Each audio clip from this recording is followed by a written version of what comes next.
Hey sweet friends, welcome back to my channel. For those of you who are new here, my name is Michaela Barnhart and I will be a first year second grade teacher in the fall. For those of you who are not new here, then welcome back. Today's video is super exciting because we are going to be filming a first year teacher tag. Now, I have seen so many people filming these on YouTube right now. Several of my friends have done them, so I'm very excited to film these for you guys. So yeah, let's just go ahead and get right into the questions.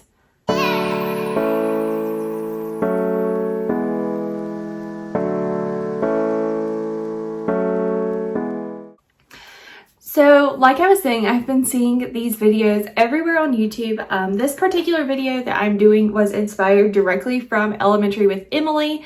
I'll have her little card thing right here, and I'll also link her YouTube channel in the description box.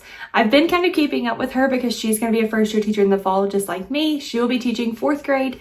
So I'm just excited to find people on YouTube that I can like grow with, I guess. I don't know. Maybe that's weird, but I'm excited for that. So a lot of these questions came from her video and what she did. I also added like 1 or 2 questions I think that I just thought would be interesting, something that you guys may want to know. So yeah, let's just go ahead and start with the first question. So the first question is, how did you become a teacher? So I feel like there's a lot behind this question, but at the same time, it was very simple. So I have always known that I wanted to be a teacher. I used to play like teacher or school or whatever when I was a kid. I grew up knowing I wanted to be a teacher, went into college as an early childhood major, and then I ended up actually in college changing and doing a year of accounting, which was really weird. I liked it. I love math, so accounting was right up my alley. I really enjoyed it. If I was not being a teacher, then that's kind of what the career path I would choose to be in is. But I ended up coming back to teaching regardless. So as far as actually becoming a teacher, the last little bit of my student internship, I started applying for jobs in the district that I was interning in because this is where I live. I was very lucky enough to do my internship in a school that is very close to my house. Well, not very close, but closer than a lot of other schools, I guess. It's in the district I wanted to be in because this is where I live. This is where I grew up. So I felt like, you know, now I can give back to this district. But I was very lucky in that. And I started interning. I got a couple of job offers. And then after I started getting job offers, the principal at my host school where I was doing my internship at actually offered me a job there. And that school has always been my dream school to teach at. That's like, you know, I thought I would never teach there, or I thought it would be several years into my career before I would have the opportunity to teach there. So I'm very excited for that. So I accepted the job, and then here we are. So that's kind of how I became a teacher. But again, I just knew that I always wanted to do that, I guess. So there wasn't really ever a question in my mind other than the year that I did accounting. But anyways, next question. What will I be teaching? So I'm going to touch on this a little bit later in another question that like talks about when I started applying and kind of the process. But I will be teaching 2nd grade in the fall, and I will be self-contained. So I will teach all of my kids all day long, all the subjects. We don't do the like departmentalized thing where you split up and you like switch classes. At least not in 2nd grade at my school. In 3rd grade they did, but not 2nd grade. So I will be self-contained with all my kiddos all day long. So that's exciting. That's what I wanted, so I'm happy with that. The third question is, describe your ideal classroom. So I don't really know where this question was going because I feel like, I don't know if it was talking about like the kids or what. So I'm just going to kind of general overview for this one. My ideal classroom as far as how it would look is very like cozy, comforting, soft colors, lots of like soft lights. I don't plan to use a lot of the overhead lighting because it's so like harsh. I just really want it to feel very like homey and cozy and just have that like family, we're all at home, we all love each other kind of atmosphere. And then I want that to translate over into my relationships. Why are words so hard? With my students as well. So I really want to build a like family-like atmosphere. I want my students to get along like their family and just kind of all kumbaya together in one big happy family. So that's kind of what my ideal classroom would look like, and as far as what I want my relationships in the classroom to look like. So that's what we're going for this year. I have purchased a lot of like stuff like that. I plan to do a lot of like greenery and eucalyptus, lots of soft lighting. I purchased a farmhouse bundle off Teachers Pay Teachers. I think it was from Too Cool for School, maybe? I don't know. I'd have to look, and I can link that in the description box as well. But I purchased a like decoration or decor kit from them or from her or whatever. So yeah, that's kind of what we're going for this year.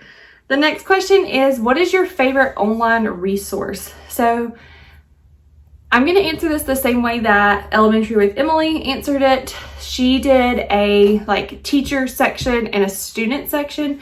So as far as students go, hands down, one of my favorite resources for them online is Flipgrid.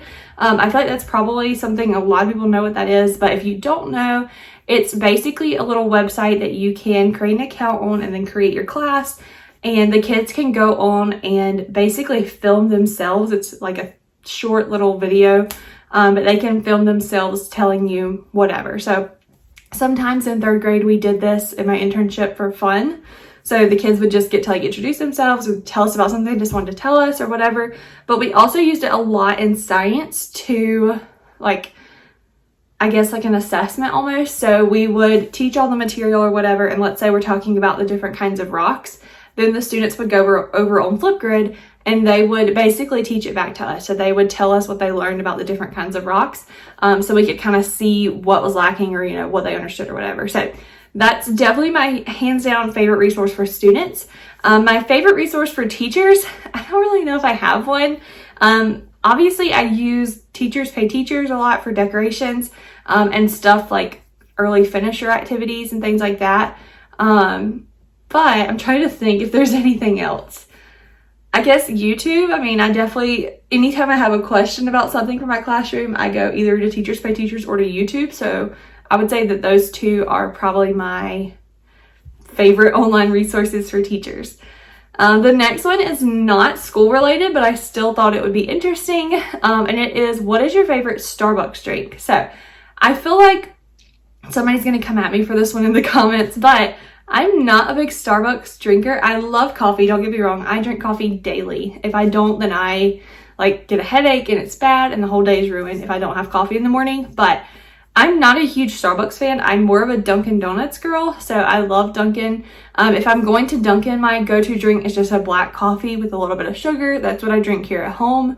I also like French vanilla coffee, but I'm not big on like creamers or stuff like that. So pretty bland, I guess.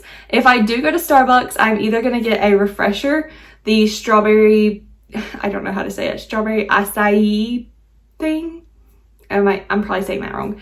I'm probably going to get that, or a double chocolatey chip frappuccino, basically because it doesn't taste like coffee. It tastes like ice cream, and I like ice cream, so why not? So that's my go-to Starbucks drink, but like I said, I'm usually a Dunkin' girl. We also have a local coffee shop in my town called Greenhouse, so I go there a lot. I'll probably be going there a lot this year because we don't have a Starbucks or a Dunkin' in the town that I'm working in or that I live in. So we just have that local one, and they have really good drinks as well. So that's probably where I'll go for that. And when I go there, I typically get an iced coffee. So next question is very much a loaded question, and it is, what is your favorite and least favorite thing about teaching? So I would have to say, I mean, I have a lot of like favorites about teaching. Obviously, I chose this career, so it's something I'm very interested in and that I like to do. But I would have to say, if I had to pinpoint one thing to be my favorite thing about teaching, it would be the relationships that you build with your students. So I feel like, especially in my internship, I learned this a lot, but the relationships you build with your students are literally the best relationships ever. So I feel like that would definitely be my favorite. And I don't really know what to say about it, but like, I don't know. It's one of those things you have to experience, I guess. When you build those relationships with your students, they are there for the rest of the school year. And so I found it very important, and I've always been told it's very important to build those relationships from the beginning of the year, because then when tough times come throughout this school year, you already have that bond with your students, so it makes the tough times a little less tough. And that is definitely true. So several times throughout the school year, especially this past school year with COVID, we were kind of going in and out of school, or we would be hybrid, or we would be in school or whatever. So I don't know, it was weird, but once we built those relationships at the beginning of the school year, it made it so much easier to be able to say like, hey, we're not going to be here next week. Here's what you need to do. And they would do it and they would respect that. And like they would still reach out to us and ask questions. They were comfortable with us. So I would definitely say the relationships that you build. I also really like, I saw this firsthand in my internship as well. When you have that student who seems to be lacking or is struggling to keep up, when they finally get whatever it is that you're teaching, like that light bulb moment, I guess, that's literally the best. I love seeing that. When they get it, you can tell on their faces, like they're smiling and they want to interact. Then that just makes it all worth whatever we're doing. So the least favorite thing about teaching though, I would have to say probably the amount of time that you spend outside of your contract hours working. I know a lot of people say like the teachers are lucky because we get holidays off, we get like a spring break, we get the summers off, but in reality we don't, because I mean, I can say firsthand, like especially this summer with it being my summer before my first year, I have worked every single day on classroom stuff, except maybe the weekends. And even most weekends I'm still working on classroom stuff at least once throughout the day. So I definitely don't feel like we have the time off. Yes, I get to sit at home and do it, but I'm still working. Also, I feel like there's so much paperwork involved in teaching, especially if you have a class that has like IEPs or things like that. There's so much paperwork that's involved in all of that and just teaching in general. So definitely not my most favorite thing about teaching is all the paperwork, but you know, it is what it is. The next question is, when did you start applying and kind of how the process went?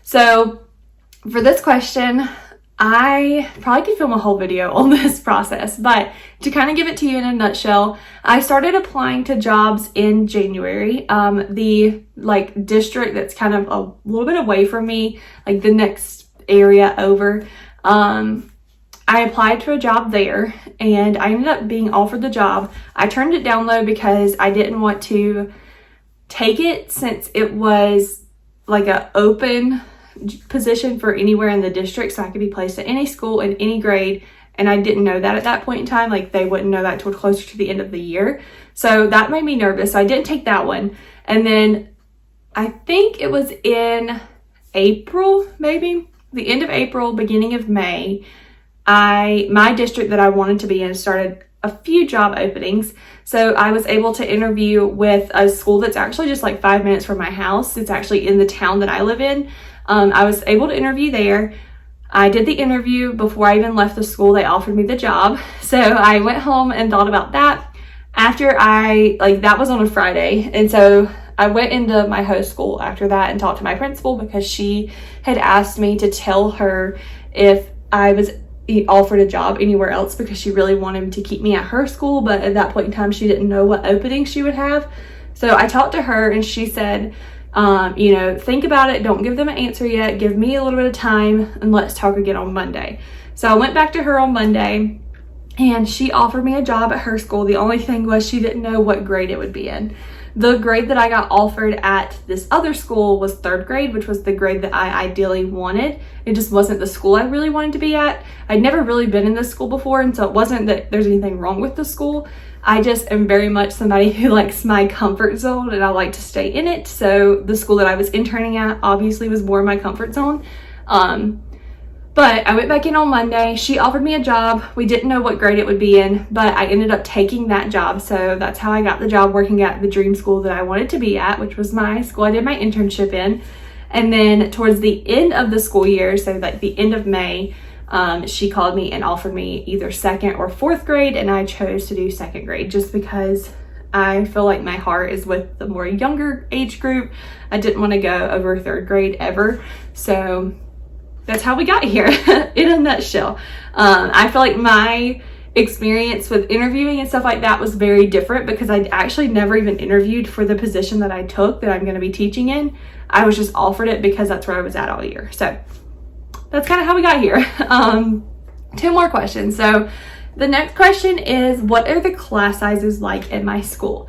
So I can't really speak much to this because I didn't see it on a normal school year, But in the year of COVID, our class sizes were crazy. So the kindergartners and like the first graders, they didn't really have that many kids in their classes, I don't think. I never really like knew a number or what to look or anything. But from what I heard from other teachers is that they had small class sizes, like maybe like 15 kids around in there. In third grade, we like stuck around the 21 to 22, 23 kids, right around in there all year long. My school district did allow students to choose virtual school at the beginning of the year and then move back. They said that they weren't allowing that, but they ended up allowing some kids to move back with like special circumstances. So we ended up, our numbers kind of fluctuated a lot. And they said that that doesn't typically fluctuate that much. Usually you get 1 or 2 new kids in a school year, where we had several, like there were several months where we got like one almost every week. So that was fun. But that's kind of in general, I guess, what the class sizes were like this year. Next year, this year that I was at my school, all of the grade levels had 3 teachers.